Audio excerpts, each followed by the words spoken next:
You are India's spirit. You are India's future. You are the most beautiful youngsters in the world. मोहब्बत की दुकान खोलनी है आपको, प्यार के साथ लड़ना है. Thank you. जीन्स और गुलाबी शर्ट प्रयागराज के केपी कॉलेज ग्राउंड में आयोजित छात्रों की गूंज कार्यक्रम में कांग्रेस नेता राहुल गांधी कल कुछ इसी अंदाज में नजर आए. तय समय से करीब आधा घंटा पहले पहुंचकर उन्होंने छात्रों से सीधा संवाद किया. इस दौरान राहुल गांधी ने अपने भाषण के जरिए बेरोजगारी, शिक्षा व्यवस्था और मौजूदा कार्यप्रणाली को लेकर सरकार पर निशाना भी साधा. इस कार्यक्रम का एक वीडियो राहुल गांधी ने अपने सोशल मीडिया अकाउंट पर भी साझा किया, जिसके कैप्शन में उन्होंने ठीक वही बात लिखी जो उन्होंने मंच से युवाओं से भी कही थी. आपको इस सिस्टम को खत्म, टाटा बाय बाय करना है. सिस्टम को खत्म, टाटा बाय बाय करना है. साहब ने कहा खत्म, tata bye bye bye. Bye. खत्म, टाटा बाय बाय. मंच पर छात्रों को बुलाकर उनकी समस्याएं सुनते हुए राहुल गांधी ने युवाओं की दुखती रग पर हाथ रखा. उन्होंने कहा कि आज के सिस्टम ने युवाओं को एक ऐसे चक्रव्यूह में फंसा दिया है जहां परिवार के लाखों रुपए खर्च कर डिग्रियां तो मिल रही हैं, लेकिन रोजगार नहीं मिल रहे. स्थिति की गंभीरता को समझाते हुए उन्होंने एक बेहद चौंकाने वाला आंकड़ा पेश किया कि आज 1000 में से सिर्फ 12 युवाओं को ही नौकरियां मिल पा रही हैं. युवाओं के रोजमर्रा के संघर्षों से खुद को जोड़ते हुए राहुल ने सोशल मीडिया और रील्स को 21वीं सदी का नया नशा करार दिया. उन्होंने कहा कि पढ़ाई के बाद नौकरी न मिलने पर युवाओं को मजबूरी में ब्लिंकिट और उबर जैसी कंपनियों में 10-10 घंटे दिहाड़ी मजदूरों की तरह खटना पड़ रहा है. इसी बीच जब एक छात्र ने सेना की परीक्षा में 1 नंबर से चूकने और फिर पेपर लीक होने का दर्द बयां किया, तो राहुल ने साफ कहा कि पेपर लीक का यह सिस्टम गरीब और मेहनती छात्रों का भविष्य पूरी तरह से तबाह कर रहा है. इसके साथ ही युवाओं को भविष्य की तकनीक से जोड़ते हुए उन्होंने डेटा और एआई की ताकत भी समझाई. उनका कहना था कि जिस तरह पेट्रोल के बिना इंजन बेकार है, वैसे ही डेटा के बिना एआई का कोई मतलब नहीं है और यही भारत के 40 करोड़ ऊर्जावान युवाओं की असली पूंजी भी है.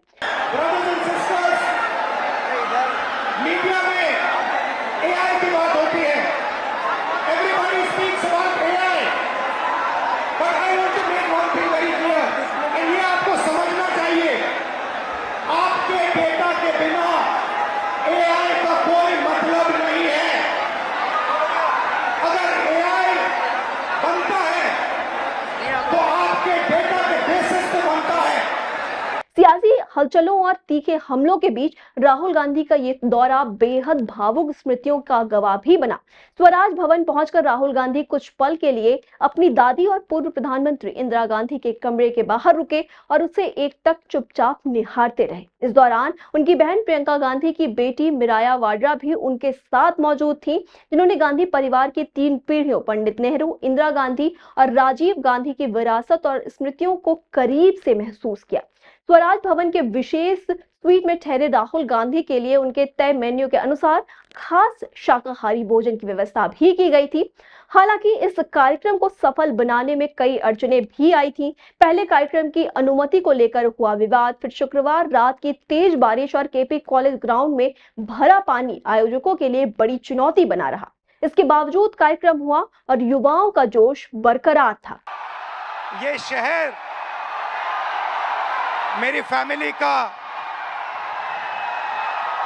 घर यहां होता था, तो यहां आकर मुझे बहुत खुशी होती है.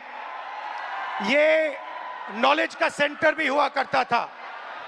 एक ऐसा टाइम था when Allahabad University was one of the best universities in the country.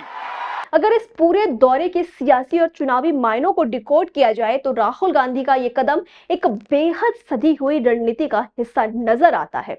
उनका नीली जीन्स और गुलाबी शर्ट पहनकर आना, युवाओं के कंधे पर हाथ रखकर बात करना और रील्स, ब्लिंकिट या पेपर लीक जैसे उनके रोजमर्रा के शब्दों का इस्तेमाल करना, ये सब उत्तर प्रदेश के विशाल फर्स्ट टाइम वोटर्स और युवा वर्ग से सीधा कनेक्ट बनाने की कोशिश है.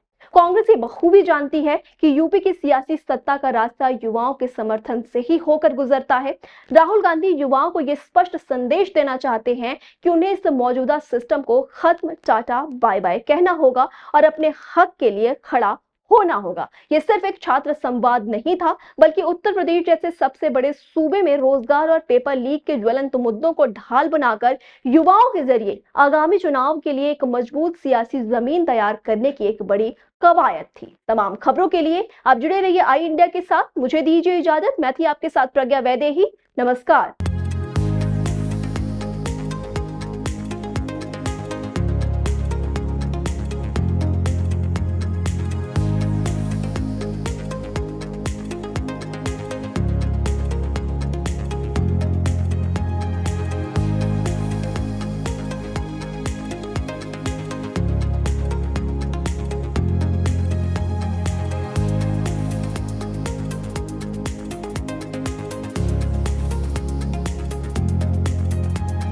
खबर आपकी, नजर हमारी।